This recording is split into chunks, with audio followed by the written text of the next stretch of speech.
سبحانه ثناء المنيبين الذاكرين. أشهد أن لا إله إلا الله وحده لا شريك له، إله الأولين والآخرين، وقيوم السماوات والأراضين، وخالق الخلق أجمعين. وأشهد أن محمدا عبده ورسوله، وصفيه وخليله، وأمينه على وحيه، ومبلغ الناس شرعه، فصلوات الله وسلامه عليه وعلى آله وأصحابه. أما بعد، أيها الإخوة إخوة الإيمان أعزني الله وإياكم. Saudara-saudaraku yang dimuliakan oleh Allah Subhanahu wa taala. Waktu yang paling agung bagi seorang muslim adalah waktu di mana ia melewatinya bersama dengan Al-Qur'an. Karena Al-Qur'an adalah kalimat Allah, kalamullah.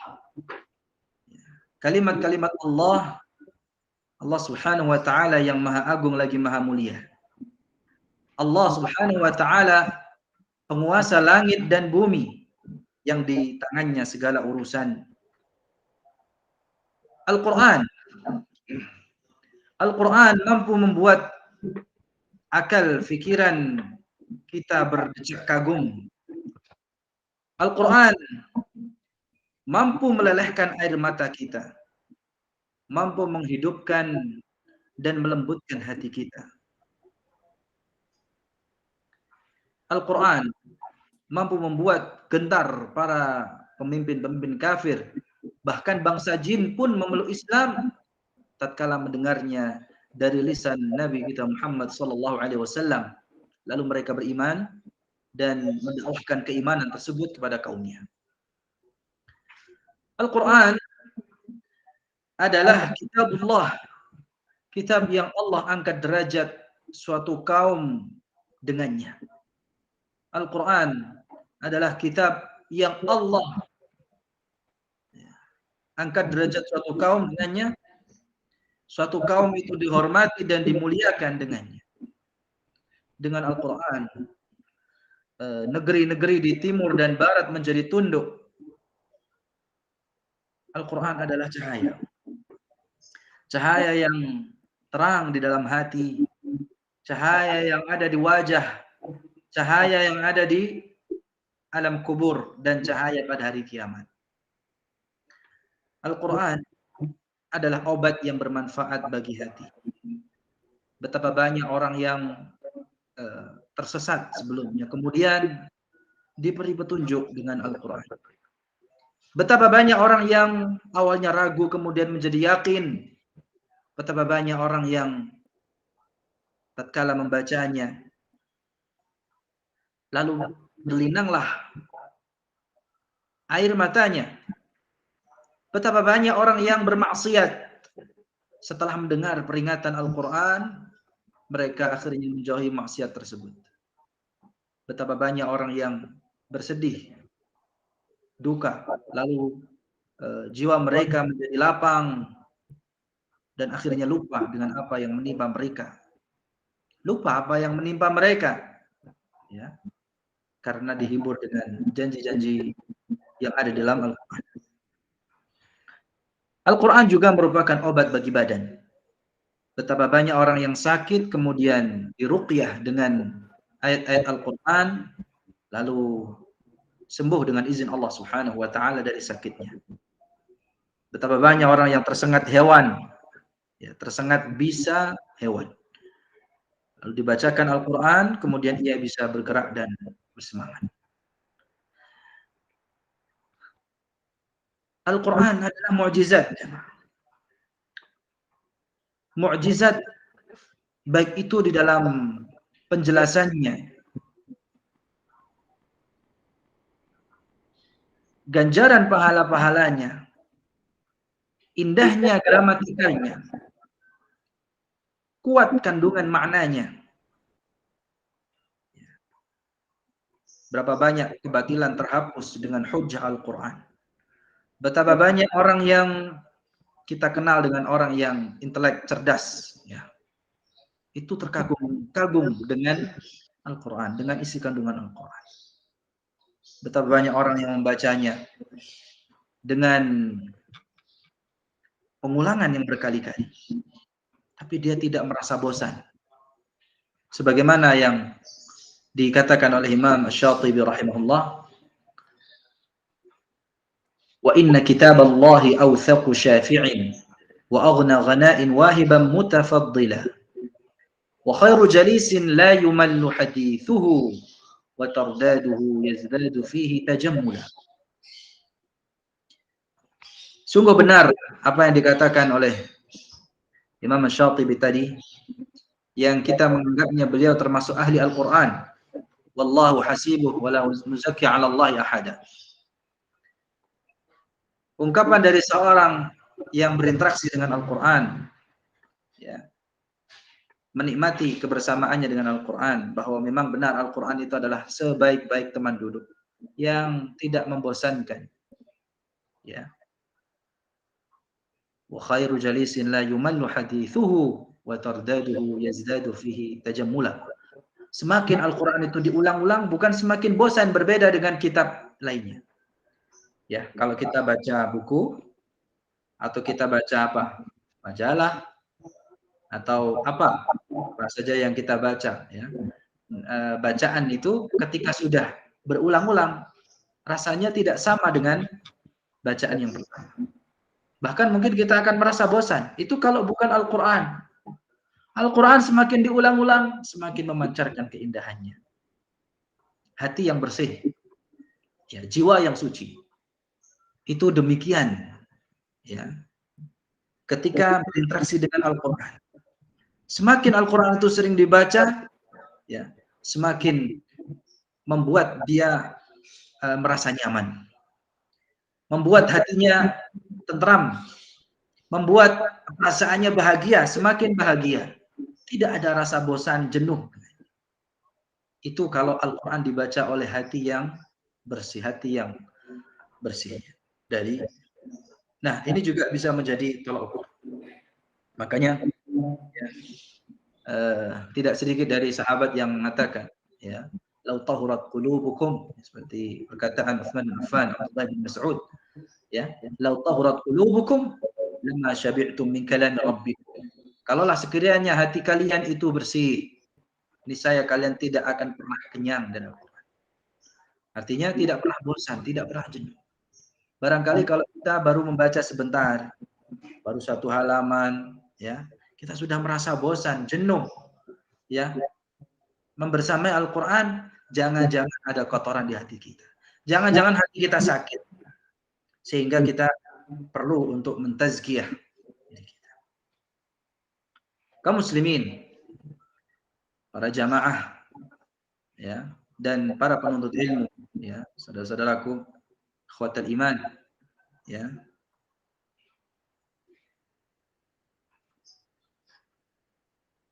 Al-Quran Al-Karim yang turun di bulan Ramadan, ya, bulan Ramadan yang kita kenal dengan bulannya Al-Quran, begitu ya. Sebagaimana tema kita pada pagi hari ini, ya, Ramadan bulan Al-Quran. Kita sering mendengar istilah Ramadan itu bulan Al-Quran, ya.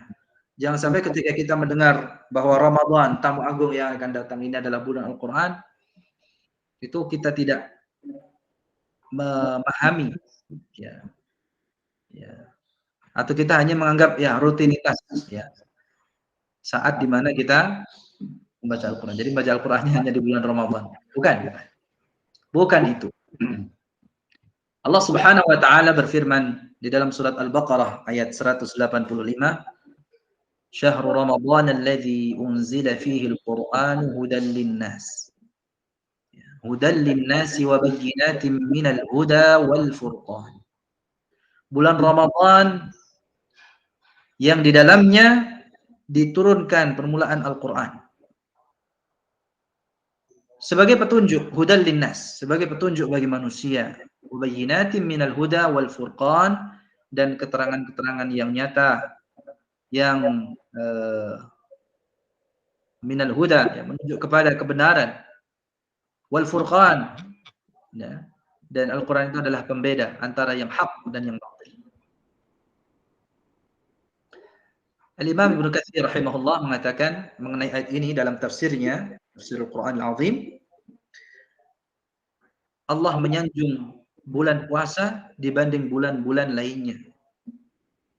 Allah memilihnya sebagai waktu diturunkannya Al-Quran Al-Azim. Jadi ayat ini, kata Imam Ibnu Katsir, adalah sebagai sanjungan Allah Subhanahu wa taala, ya. Allah memilih bulan Ramadan untuk diturunkan Al-Qur'an di dalamnya. Karena hal ini Allah mengistimewakan pula bulan Ramadan. Ya. Jadi bulan Ramadan adalah bulan istimewa. Kalau itu kita anggap sebagai tamu-tamu agung, istimewa yang akan kita sambut beberapa hari lagi. Ya. Segala sesuatu yang berhubungan dengan Al-Quran, baik itu waktu, tempat, bahkan orang yang menerima Al-Quran, maka pasti ya, dia akan mendapatkan khairiyah azimah, ya, kebaikan yang besar. Siapapun dia, hatta budak atau hamba sahaya sekalipun, kalau dia ya, menerima Al-Quran, mempelajari Al-Quran, ya, maka dia akan menjadi mulia, Allah angkat derajatnya. Termasuk waktu yang di dalamnya diturunkan Al-Quran, yaitu bulan Ramadan, mulia. Ya, kenapa? Ya, karena Al-Quran diturunkan oleh Allah Subhanahu wa taala dalamnya. Allah menyanjung bulan puasa dibanding bulan-bulan lainnya. Allah memilihnya sebagai waktu diturunkannya Al-Quran karena Allah Subhanahu wa taala mengistimewakannya. Adapun di dalam sebuah hadis, ya, sebagaimana dalam Musnad Imam Ahmad, Abu Sa'id Maula Bani Hashim telah bercerita kepada kami, Imran Abul Awwam telah bercerita kepada kami dari Qatadah, dari Abul Malik, dari Wathilah, yaitu Al-Asqa, Wathilah Al-Asqa. Bahwasanya Rasulullah sallallahu alaihi wasallam bersabda apa? Gimana? Suhuf Ibrahim diturunkan pada malam pertama Ramadan. Taurat diturunkan pada 6 Ramadan. Injil diturunkan pada 13 Ramadan dan Allah menurunkan Al-Quran pada 24 Ramadan. Ya, sebagaimana juga diriwayatkan dalam hadis Jabir bin Abdullah radhiyallahu anhu, ya, yang di dalamnya disebutkan bahwasannya Zabur diturunkan pada 12 Ramadan, Injil pada 10 Ramadan. Sementara yang lainnya sebagaimana diriwayatkan oleh Ibnu Mardawai. Jadi Suhuf, Taurat, Zabur dan Injil ya, diturunkan secara spontan kepada Nabi yang menerima sekaligus. Sedangkan Al-Quran diturunkan secara spontan atau sekaligus, jumlatan wahidah, dari Lauhul Mahfuz ke langit dunia, Baitul Izzah yang berada di langit bumi. Ya. Dan hal itu terjadi kapan? Pada malam bulan Ramadan di Lailatul Qadar, ya, pada malam Lailatul Qadar. Dan ini berdasarkan firman Allah Subhanahu wa taala, ya, inna anzalnahu fi Lailatul Qadar. Ya. Juga di dalam surat Ad-Dukhan, ya. Inna anzalnahu fi lailatin mubarakah. Ya. Kami telah menurunkan Al-Quran di malam Lailatul Qadar, ya. Kami telah menurunkannya di malam yang penuh keberkahan. Kemudian setelah itu, ya, bagaimana yang dinukil oleh Imam Ibnu Katsir, ya, tangan Ibnu Katsir. Kemudian setelah itu Al-Quran itu turunnya secara munajjaman, mufarraqa, ya. Tanjim Al-Quran, apa namanya, istilah maksudnya adalah turunnya Al-Quran secara berangsur-angsur, ya, berdasarkan atau sesuai dengan peristiwa yang dialami oleh Rasulullah sallallahu alaihi wasallam. Baik, balik ke Al-Quran itu adalah mukjizat. Al-Quran merupakan mukjizat Nabi Muhammad sallallahu alaihi wasallam yang paling agung dan akan terus nampak di akhir zaman. Al-Quran yang keberkahannya terus mengalir dan tidak akan pernah terputus kitab suci yang akan selalu membimbing seorang muslim, seorang hamba menuju kebahagiaannya, baik di dunia maupun di akhirat. Orang yang menjadikan Al-Quran itu sebagai imamnya, niscaya ia akan selamat dengan izin Allah. Namun yang tidak menghiraukan Al-Quran, maka cepat atau lambat kebinasaan akan menghampirinya. Al-Quran, keberkahannya nampak jelas ya bagi kita. Sebagaimana yang dikhabarkan melalui riwayat-riwayat, ya, dikhabarkan akan keutamaan dan keistimewaannya. Al-Quran adalah pedoman hidup seorang muslim, obat dari segala penyakit badan maupun hati, dan banyak keistimewaan lainnya sebagaimana yang Allah firmankan dalam surat Al-Isra, "Wa nunazzilu minal Qur'ani ma huwa shifaa'un wa rahmatun lil mu'minin wa la yazidu adh-dhalimina illa khasara." Kami turunkan sesuatu yang dari Al-Qur'an, ya, dari Al-Qur'an sesuatu yang menjadi syifa, ya, obat, sembuhan. Wa rahmatul lil mu'minin, dan rahmat bagi orang yang beriman, wa la yazidu adh-dhalimina illa khasara. Sedangkan bagi orang-orang yang zalim hanya akan menambah kerugian. Nah, ayat ini ditanggapi oleh oleh Rasulullah SAW. Jadi Rasulullah SAW bersabda, sebagaimana hadis dari Abdullah bin Mas'ud radhiyallahu an, Rasulullah SAW bersabda apa?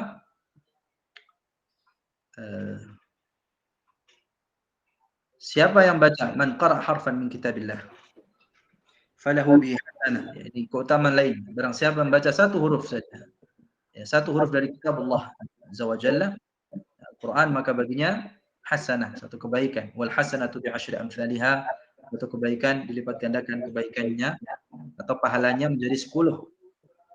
Ya. Dan seterusnya. Ya, di antara keutamaan lainnya, ya, Iqra'ul Quran fa innahu ya'ti yaumal qiyamati syafi'an li ashabihi. Ya, hadis Abu Umamah Al-Bahili, ya, baca Al-Quran pada hari kiamat dia akan datang sebagai pemberi syafaat bagi pembacanya.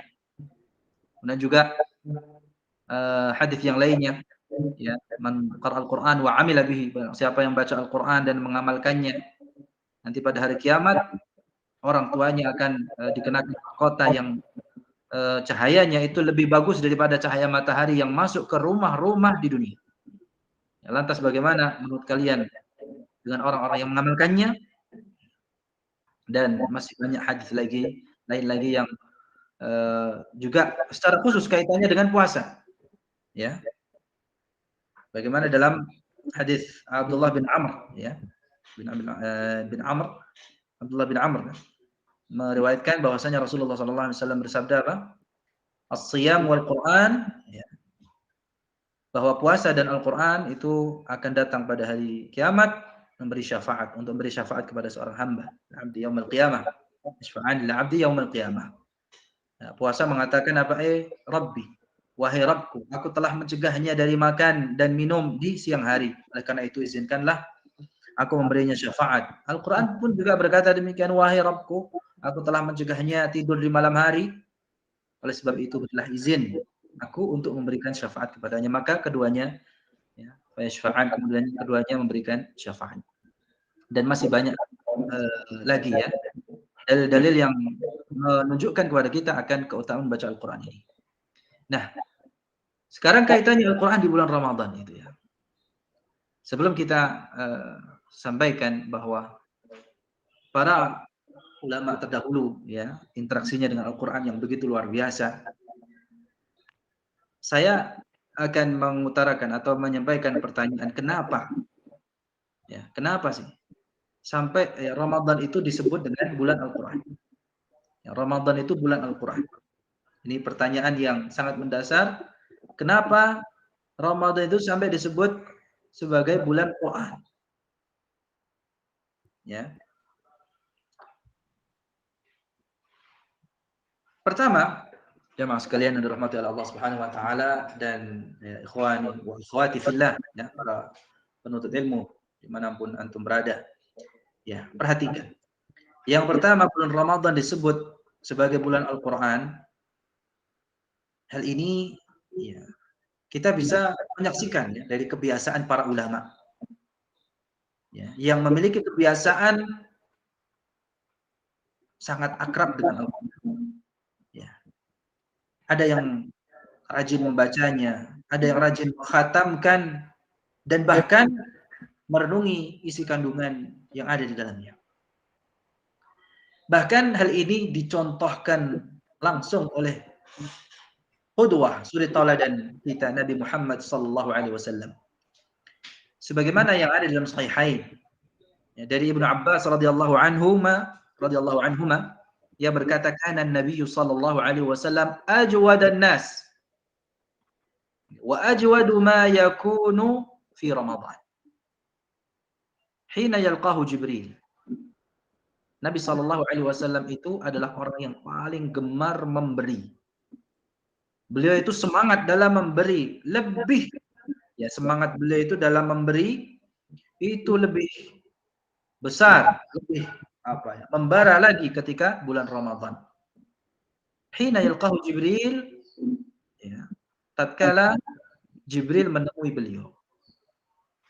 Wa kana Jibril alaihi salam yalqahu fi kulli lailatin min Ramadan. Jibril menemui beliau sallallahu alaihi wasallam setiap malamnya di bulan Ramadan. Fayudarisuhul Quran. Ya. Jibril mengajarkan Al-Quran kala itu. Ya. Fala Rasulullah sallallahu alaihi wasallam ajwadu bil khairi min ar-rihil mursal. Dan Rasul sallallahu alaihi wasallam adalah yang paling semangat dalam melakukan kebaikan bagaikan angin yang berhembus. Ya. Imam Ibnu Rajab Al-Hambali di dalam Lataiful Ma'arif ya, mengatakan hadis ini menunjukkan bahwa kaum muslimin itu dianjurkan untuk membaca Al-Quran, untuk mempelajari Al-Quran, untuk banyak mempelajari Al-Quran pada bulan Ramadan. Dianjurkan untuk banyak mempelajari Al-Quran dan berkumpul untuk mempelajarinya di bulan Ramadan. Dan hafalan Al-Quran itu pun bisa disetorkan pada orang yang lebih hafal darinya. Ya. Dalil tersebut juga menunjukkan akan dianjurkannya banyak melakukan tilawatul Quran di bulan Ramadan. Jemaah sekalian dirahmati oleh Allah Subhanahu wa taala. Jadi bulan Ramadan, syahrul Ramadan, alladzi unzila fihi al-Quran, yang di dalamnya diturunkannya Al-Quran, itu dapat kita sebut ya. Itu dikenal dengan bulan Al-Quran karena ya, kita bisa menyaksikan para ulama yang gemar, yang rajin membaca Al-Quran, mempelajarinya, mentadaburinya. Itu banyak kita jumpai ya di bulan Ramadan. Ya. Ibnu Abbas ya, berkata bahwa Al-Quran itu turun sekaligus. Ya, jadi sudah kita jelaskan di awal di Lauhul Mahfuz pada malam Lailatul Qadar di bulan Ramadan, ya, malam yang penuh berkah. Nah, di antara alasan bahwa bulan Ramadan adalah bulan Al-Quran, yaitu dibuktikan dengan bacaan ayat Al-Quran yang begitu banyak dibaca di salat malam bulan Ramadan. Ini yang kedua. Ya, kenapa Ramadan kita sering menyebutnya bulan Al-Quran? Karena di bulan Ramadan begitu banyak ya dibaca. Al-Quran itu begitu sering dibaca, banyak dibaca di salat malam ya bulan Ramadan. Itu dibandingkan dengan bulan-bulan lainnya. Nabi Shallallahu Alaihi Wasallam pernah sholat bersama kalau tidak salah ya, sahabat Hudzaifah ya, di malam Ramadan. Beliau membaca surat Al-Baqarah. Surat apa? Suratul Baqarah. Cukup? Nah, surat An-Nisa dan surat Ali Imran. Jika ada ayat yang berisi ancaman neraka, maka beliau berhenti sejenak dan meminta perlindungan kepada Allah dari neraka. Itu Rasulullah Sallallahu Alaihi Wasallam ya, bersama sahabatnya Hudzaifah. Begitu pula sahabat yang mulia Umar bin Khattab pernah memerintahkan kepada sahabat Ubay bin Ka'ab dan Tamim Ad-Dari ya untuk mengimami salat tarawih. Jadi dahulu itu imam salat membacanya 200 ayat setiap rakaat. Jadi dalam satu rakaat imam itu membacanya 200 ayat. Jadi sampai ada jamaah yang dia bertumpu atau berpegang pada tongkatnya ya saking lamanya ya, karena saking apa? Lama berdirinya. Ya. Dan sholat pun ya selesai dikerjakan itu menjelang fajar ya. Nah, di masa tabi'in yang terjadi ya, surat Al-Baqarah itu dibaca tuntas dalam 8 rakaat. Ya. Jika dibaca dalam 12 rakaat, maka berarti sholatnya tersebut yaitu semakin diperingan. Ya. Itu yang ada di dalam kitab Lataiful Ma'arif ya, halaman 303 ya. Jamaah sekalian dirahmati oleh Allah Subhanahu wa taala. Ya, setelah kita mengetahui kenapa Ramadan disebut dengan bulan Al-Qur'an ya. Sekarang sebelum kita tutup kajian kita ya, kita akan kami akan menyampaikan ya bagaimana interaksi ya salafun salih ya, para pendahulu kita dari kalangan orang-orang saleh ya di dalam berinteraksi dengan Al-Qur'an khususnya di bulan Ramadan. Jadi kalau kita sudah mengetahui apa Ramadan itu disebut dengan bulan Al-Qur'an, nah sekarang ya kita akan belajar bersama bagaimana interaksi Rasulullah SAW dan para sahabatnya bersama dengan Al-Quran khususnya di bulan Ramadan. Jamaah sekalian, orang-orang terdahulu itu perhatiannya luar biasa ya terhadap bulan Ramadan. Perhatian mereka itu ditunjukkan ya jauh-jauh hari sebelum Ramadan itu tiba. Kalau kita ini mungkin perhatiannya kurang, merasa apa? Loh, kok tiba-tiba sudah mau Ramadan? Jadi kalau kita merasa Ramadan itu kok terasa cepat gitu ya, itu sudahnya tanda kalau kita ini kurang perhatian terhadap Ramadan.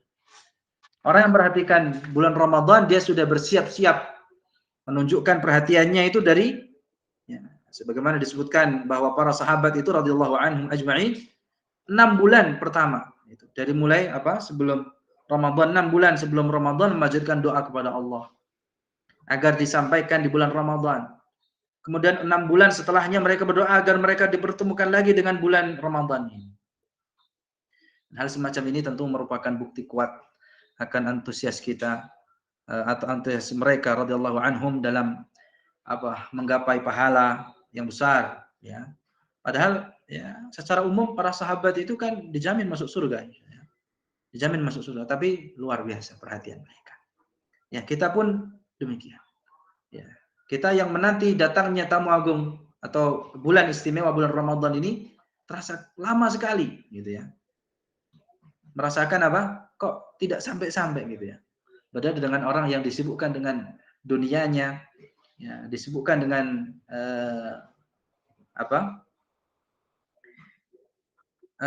ujian hidupnya, ya. Lupa dengan akhiratnya, ya. Tak terasa gitu ya. Tak terasa kok kita sudah tinggal berapa hari lagi bulan puasa gitu ya, bulan Ramadan. Ya. Semoga kita diberikan taufik oleh Allah Subhanahu wa taala. Baik. Jemaah sekalian dirahmati oleh Allah. Jika para pendahulu kita ya, Rasulullah sallallahu alaihi wasallam dan para sahabatnya yang mereka jelas-jelas manusia yang dijamin surga. Begitu hebatnya dalam berlomba-lomba dalam kebaikan, tentu kita sebagai manusia yang belakangan ya, yang tidak ada jaminan surga, tentu lebih berhak untuk banyak melakukan ibadah. Banyak ya, beristighfar ya, mohon ampun kepada Allah atas segala kekurangan dan dosa kita sehingga melalaikan kita, membuat kita lalai. Ya, terkhusus ibadah aktivitas membaca Al-Qur'an. Jadi para sahabat ya, atau para pendahulu kita itu memiliki perhatian yang begitu besar.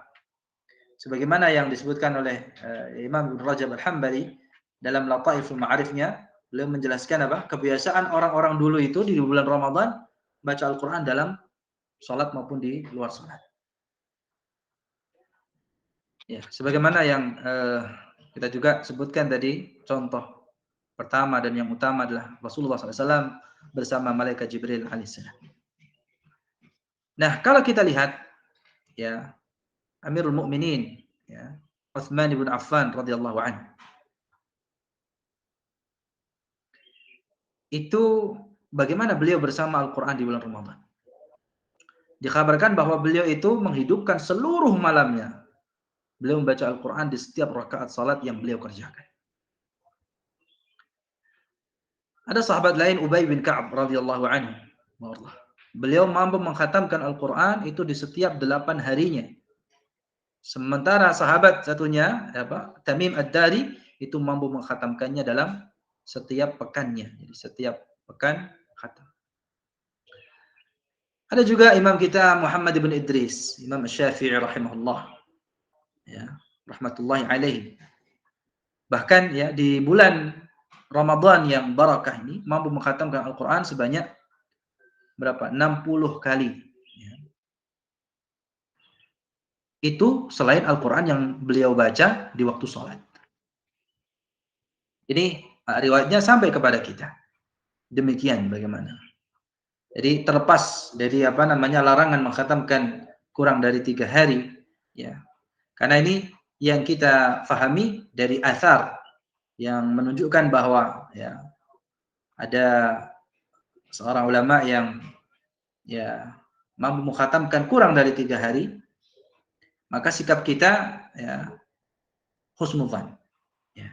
Pertama kita tahu diri. Ya. Siapa kita dibanding Imam Syafi'i contohnya, ya. Maupun orang saleh sebelum kita lainnya. Dari segi pemahamannya tentunya. Ya. Kita jauh ya. Kemudian juga ya kita berhusnudzan bahwa ya tatkala datang athar semacam ini, beliau rahimahumullah ya, beliau ini melakukannya tidak setiap hari. Ya, jadi itu tidak dilakukan setiap hari, hanya di waktu tertentu saja. Ya, waktu fadilah istilahnya. Kan di bulan Ramadan waktu yang terdapat banyak fadilah ya. Mereka melakukannya tidak setiap hari, ya. Dan itu dilakukan hanya di waktu-waktu fadilah saja. Jadi untuk mendulang keutamaan ya di waktu-waktu tertentu. Sebagaimana halnya ada tempat-tempat tertentu yang ya itu dianjurkan untuk banyak ya membaca Al-Qur'an ya, lebih kepada kuantitasnya. Adapun setiap harinya maka kita membacanya dengan tadabbur ya, kualitasnya. Ada juga yang lainnya seperti Qatadah rahimahullah. Ya, beliau mengkhatamkan Al-Qur'an setiap pekan ya. Nah, jadi itu kebiasaan beliau. Nah, jika datang bulan Ramadan, itu beliau mampu mengkhatamkannya setiap 3 harinya. Dan di 10 hari terakhirnya, beliau mampu mengkhatamkannya di setiap malam. Jadi setiap malam khatam. Ya. Diriwayatkan pula, ini semuanya ada dalam kitab Lataiful Ma'arif ya. Ya, bahwa Ibrahim An-Nakhai ya, melakukan khataman Al-Quran tadi ya, hal itu khusus di 10 hari terakhir saja. Sedangkan untuk sisa-sisa atau sisa bulannya maksudnya, ya dalam 3 hari sekali. Jadi khatamkannya ya kurang dari 3 hari.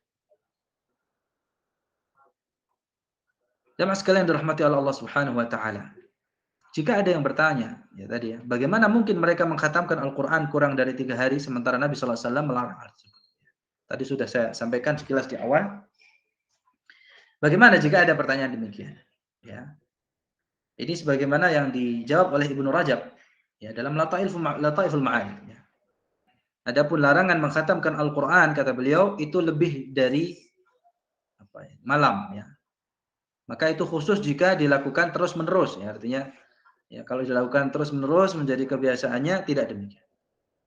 Jadi sedangkan di waktu-waktu yang memiliki keistimewaan kata Imam Ibnu Rajab ya, seperti halnya bulan Ramadan ya, terkhusus malam-malam yang di dalamnya diburu Lailatul Qadar atau di tempat-tempat yang memiliki keutamaan seperti Makkah bagi orang-orang yang memasukinya, orang asing yang memasukinya, maka disunahkan memperbanyak membaca Al-Quran, ya, sebagai bentuk perhatian pada waktu dan tempat, zaman dan makan, ya.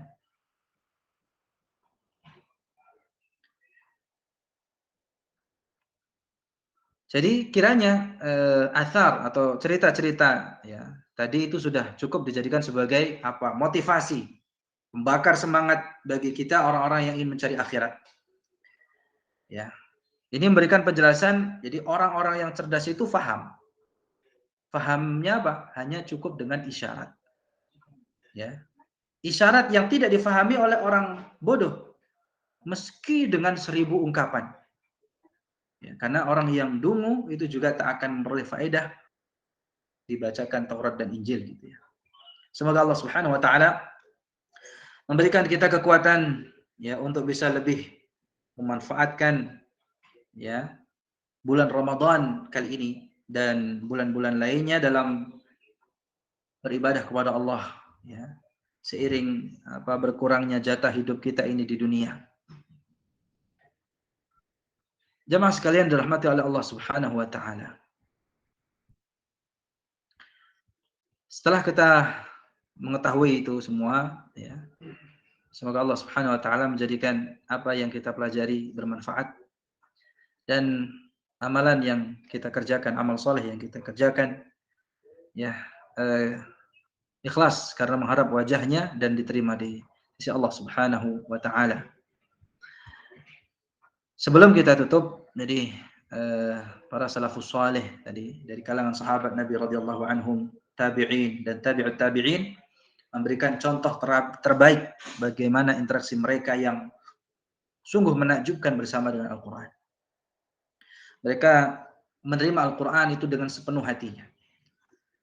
Mempelajarinya dengan semangat, mengamalkannya, mendakwahkannya pun juga dengan semangat yang membara. Perhatian mereka terhadap Al-Quran begitu sangat luar biasa. Ya, sebagaimana tadi ada sahabat Ubay bin Ka'ab mengkhatamkan Al-Quran setiap 8 hari, Ibnu Mas'ud mengkhatamkannya dalam 1 pekan, Tamim Ad-Dari tadi berapa? Khatam dalam 7 hari gitu ya. Ada juga siapa? Al-Aswad bin Yazid radhiyallahu mengkhatamkannya hanya dalam 6 hari ya. Ada juga Al-Qamah mengkhatamkannya dalam 5 hari. Jadi mereka tidak melewatkan hati mereka tanpa membaca Al-Quran. Jadi apabila datang waktu siang hari mereka mungkin sedikit membaca Al-Qurannya, maka ketika di siang hari kurang gitu ya, kurang baca Al-Qurannya, maka diqadha, diganti di malam harinya. Maka patut bagi kita ya menjadikan mereka contoh terbaik. Ya. Kita jadikan diri kita semua ya orang yang memiliki perhatian yang besar terhadap Al-Quran. Kita baca ya setiap harinya 1 hizib atau setengah juz atau lebih atau kurang dari itu setiap harinya ya. Setiap hari kita baca Al-Qur'an ya sebagai bentuk persiapan ya. Ini bulan Sya'ban, Syahrul Qurra ya. Ya kita hari-hari kita yang ada ini, sisa hari yang ada ini ya latih untuk membaca Al-Qur'an ya. Jangan sampai terlewat 1 hari pun tanpa membacanya. Karena dengan baca Al-Qur'an hati kita akan kian mantap dalam keimanan insyaallah ya. Pahala pun akan terus mengalir ya.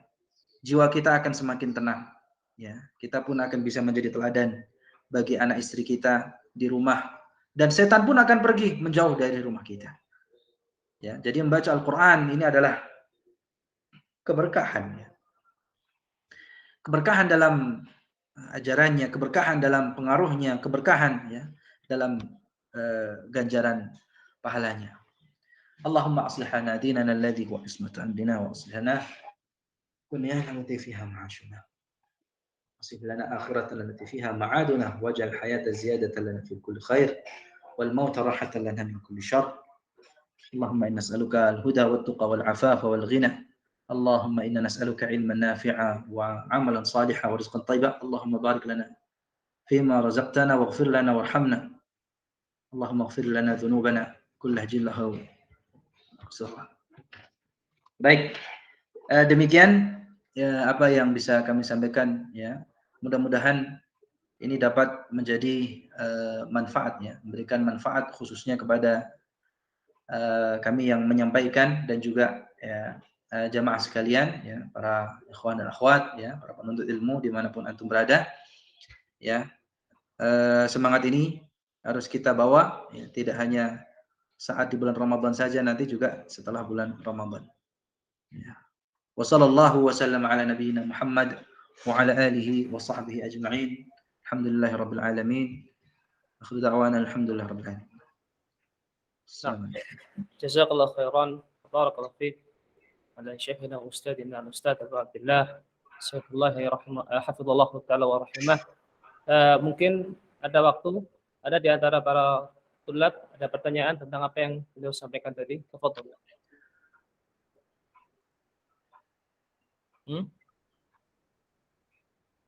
Ada pertanyaan?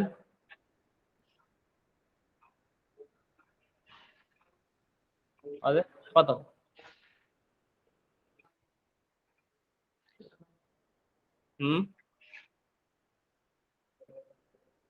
Baik, Ustaz, ada pertanyaan mengenai mengkhatamkan Al-Quran kurang dari 3 hari. Itu bagaimana untuk penjelasannya? Mengkhatamkan Al-Quran kurang dari 3 hari. Nah, ya maksudnya. Nah, ya. Mungkin menanyakan penjelasan tentang bagaimana jika mengkhatamkan Al-Quran kurang dari 3 hari. Itu penjelasannya seperti apa? Apakah hukumnya bagaimana? Kemudian mengenai sebaiknya seperti apa? Ya. Pertama, yang dimaksud larangan mengkhatamkan Al-Quran. Alhamdulillah, salatu wassalamu ala Rasulillah. Ya. Jadi dia hanya sekedar melafalkan. Pertama, ya, membacanya itu hanya dilafalkan saja. Ya. Membaca Al-Quran itu kan ibadah yang amat mulia dalam Islam. Bagaimana tidak? Membaca Al-Quran itu merupakan ibadah yang mulia karena yang dibaca adalah kalamullah, firman Allah Subhanahu wa taala. Yang mana Al-Quran yang wajib kita hormati, kita muliakan, ya, kita ingin mendapatkan hidayah darinya, ya, mendapatkan petunjuk darinya, mendapatkan pelajaran ibrah darinya. Maka tentu, ya, kita merasakan bahwa Al-Quran adalah risalatullah, ya, pesan Allah Subhanahu wa taala kepada Nabi Muhammad SAW dan umatnya. Kita yang mengaku umat Nabi Muhammad SAW, tentu, ya, kalau kita mendapatkan pesan, gitu ya, kalau kita mendapatkan pesan yang itu bukan bahasa kita, kita akan berusaha untuk memahaminya. Nah, bagaimana kita akan memahami pesan tersebut, Al-Quran yang kita baca, ya, sedangkan kita tidak memahami isi pesannya, ya. Maka sebenarnya larangan itu lebih kepada apa?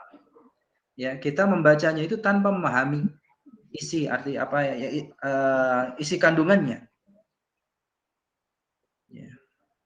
Kalau kita namanya konsisten, ya, istiqamah ya, dalam membaca Al-Quran, itu tidak ada yang langsung bisa khatam sehari sekali. Ya. Kita pun juga akan bertahap, ya, mulai sebulan sekali atau 40 hari gitu ya. Jangan sampai, ya, maksudnya tidak lebih dari 40 hari kita tidak bisa mengkhatamkan Al-Quran, ya. Jadi kita perlu apa namanya, ya, membuat target gitu ya, harian, ya. Minimal sebulan sekali kita mengkhatamkan Al-Quran, atau kurang dari 40 hari kita mengkhatamkan Al-Quran sebagai bentuk interaksi kita terhadapnya. Jangan sampai kita meninggalkan, jangan sampai kita hajar yang meninggalkan Al-Quran. Nah, namun di sisi lain, ya, ada orang-orang yang Allah Subhanahu wa taala berikan kemampuan lebih untuk, apalagi dia sudah hafal Al-Quran, maka ada yang bisa mengkhatamkannya kurang dari 3 hari. Ya, bahkan kurang dari apa namanya? Bahkan sehari bisa khatam. Ya, seperti dalam, ya, kalau di lembaga-lembaga di masjid-masjid juga ada tasmi', ya. Ada apa namanya? Khatam semaan yang sehari dari habis subuh sampai malam khatam. Begitu. Kalau itu hanya sekedar untuk pelafalan tidak masalah. Hanya tidak dilakukan setiap hari, hanya pada saat tertentu saja ya saat ya tasmi akbar atau apa gitu ya. Ya, tapi sebaiknya ya ini karena ini ada hadisnya dari Nabi Shallallahu Alaihi Wasallam. Jadi Nabi Shallallahu Alaihi Wasallam itu kalau kita ikuti wasiatnya sebagaimana yang diwasiatkan kepada Abdullah bin Amr bin Al-As. Jadi sahabat Abdullah bin Amr bin Al-As ini ya putra dan bapak ya, sahabat dari kalangan para sahabat yang luar biasa konsisten mengkhatam Al-Qur'an. Sebagaimana para salafus saleh yang lainnya istiqamah mengkhatamkan Al-Qur'an setiap pekannya 7 hari. Ya. Nah, beliau mampu kurang dari itu. Ya. An Abdullah bin Amr qala Rasulullah sallallahu alaihi wasallam iqra'il Qur'ana fi syahr. Gitu kan. Jelas kan? Bacalah Al-Qur'an dalam 1 bulan. Apa kata Abdullah bin Amr bin As? Inni ajidu quwwatan. Aku mendapati kekuatan, maksudnya aku mampu lebih dari itu atau kurang dari itu, kurang dari 1 bulan. Sampai hatta qala Nabi Rasulullah SAW bersabda faqra'uhu fi sab'in wa la tazid 'ala dhalik. Bacalah ya pada atau khatamkanlah dalam 7 hari. Ya, tidak kurang dari itu. Kalau bahasa kitanya seperti itu. Ya. Jangan lebih dari itu, maksudnya jangan kurang dari itu. Nah, inilah yang kemudian menjadi kebiasaan para sahabat. Ya. Kebiasaan para sahabat dalam mengkhatam Al-Quran, rata-rata mereka para sahabat itu khatam Al-Quran dalam 7 hari. Ya, walaupun ada beberapa sahabat yang mampu kurang dari itu. Ya, ada yang kurang dari 3 hari ada. Dan ini tidak benar Nabi Shallallahu Alaihi Wasallam ya yang demikian. Seperti Abdullah Abdullah bin Amr tadi bersama. Di dalam riwayat yang lain ya, dalam hadis Tirmidzi dan Abu Dawud dan Majah, dan hadis ini disahihkan oleh Al-Albani dalam Sahih Ibnu Majah. Rasulullah SAW sabda kepada Abdullah bin Amr, la yafqahu man qara'a al-Qur'ana fi aqall min 3. Jadi ini alasannya. Ya, la yafqah, tidak paham atau tidak termasuk memiliki pemahaman man qara'a al-Qur'ana fi aqall min 3. Ya, orang yang membaca Al-Qur'an itu kurang dari 3 hari. Maksudnya orang yang membaca Quran kurang dari 3 hari dia tidak mampu untuk memahami apa yang dibaca. Mungkin pelafalannya bisa. Ya, dia bisa hanya melafalkan saja. Ya. Tetapi untuk memahami apa yang dibaca tidak bisa. Ini sebagaimana kata Rasulullah SAW. Dan inilah yang dipahami oleh para sahabat yang mulia ya, dari petunjuk dan arahan Nabi Shallallahu Alaihi Wasallam ya, dan para ulama dan salafus saleh ya, yang kita menapaki jejak mereka. Jadi la yafqah, itu alasannya. La yafqahu man qara'a al-Qur'an fi aqall min 3. Kenapa? Hal tersebut dilarang itu kalau dalam hari-hari biasa, bukan di waktu-waktu istimewa seperti bulan Ramadan. Gitu ya. Sebagaimana yang kita jelaskan tadi. Nah, ya, baik. Apakah ini juga berlaku ketika Ramadan? Kalau tujuannya ya tadi ya mencari hidayah, mencari petunjuk dengan Al-Quran, maka tidak bisa dilakukan kecuali ya mengikuti cara demikian, adanya demikian. Tetapi ya bagi orang yang memahami akan keutamaan bulan Ramadan, ya itu bisa dilakukan di luar bulan Ramadan. Jadi untuk khatamnya itu kurang dari 3 hari. Kalau dia memiliki kemampuan ya, sekali lagi kalau tadi kita harus mengukur diri gitu ya. Kita harus mengukur diri kita. Ya. Siapa kita kita mungkin sebulan sekali rutin aja belum tentu gitu kan. Ya. Apalagi ya seminggu sekali gitu ya, atau 3 hari sekali itu sudah hebat gitu ya. Maksudnya sudah luar biasa. Ya.